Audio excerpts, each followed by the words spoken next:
రేపటి నుంచి 33 దేశాలలో పర్యటించనున్న భారత ఎంపీల బృందం పహల్గాం దాడి తర్వాత పరిణామాలను ప్రపంచానికి తెలియజేయనున్న భారత ప్రతినిధులు. రేపు యూఏఈ నుంచి ఎంపీల పర్యటన ప్రారంభం.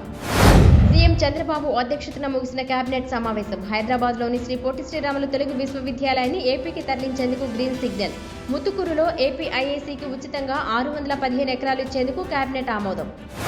స్థానిక సంస్థల ప్రజా ప్రతినిధులతో వైసీపీ అధినేత జగన్మోహన్ రెడ్డి సమావేశం. రామచంద్రాపురం, పార్వతీపురం నేతలతో మాట్లాడిన జగన్ క్షేత్రస్థాయిలో ప్రజలకు అందుబాటులో ఉండాలని నేతలకు జగన్ సూచన.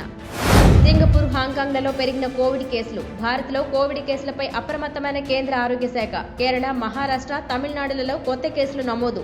ఆందోళన చెందవలసిన అవసరం లేదంటున్న వైద్యులు. దక్షిణ బంగాళాఖాతంలో ఏర్పడిన అల్పపీడనం తమిళనాడు, ఆంధ్రప్రదేశ్ రాష్ట్రాలపై ప్రభావం. ఇప్పటికే మహారాష్ట్ర, కర్ణాటక రాష్ట్రాలలో దంచుకొడుతున్న వానలు.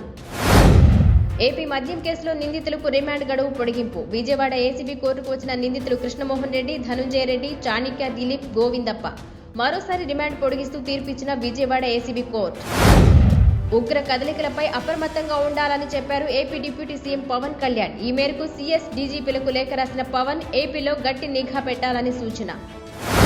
నెల్లూరులో అంతర్జాతీయ యోగా డే పురస్కరించుకుని సన్నాహక కార్యక్రమాలు. స్టేడియంలో నిర్వహించిన కార్యక్రమంలో పాల్గొన్న కలెక్టర్ ఆనంద్ ఈసారి వేడుకలను అత్యంత ఘనంగా నిర్వహిస్తామని వెల్లడి. నెల్లూరు సిటీ వైఎస్ఆర్ కాంగ్రెస్ పార్టీలోకి పెరుగుతున్న వలసలు. తాజాగా ఎమ్మెల్సీ చంద్రశేఖర్ రెడ్డి ఆధ్వర్యంలో వైసీపీలో చేరిన 100 కుటుంబాలు. కూటమి ప్రభుత్వంపై ప్రజలలో సన్నగిల్లుతున్న నమ్మకం.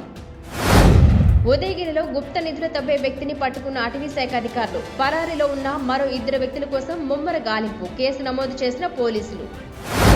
హీరో విశాల్, హీరోయిన్ సాయి ధన్సిక పెళ్లి చేసుకోబోతున్నారంటూ ప్రచారం. నెట్టింట వైరల్ అవుతున్న పెళ్లి వార్తలు. ఆగస్టు 29న ఈ ఇద్దరు ఒకటి కాబోతున్నారంటూ న్యూస్ వైరల్. తిరుమలలో ముగిసిన టీటీడీ బోర్డు సమావేశం. యాంటీ డ్రోన్ టెక్నాలజీని అందుబాటులోకి తీసుకువచ్చేందుకు పాలక మండలి నిర్ణయం. పర్యాటకంగా తిరుమలను మరింత ఆకర్షణీయంగా తీర్చిదిద్దేందుకు ప్రణాళికలు.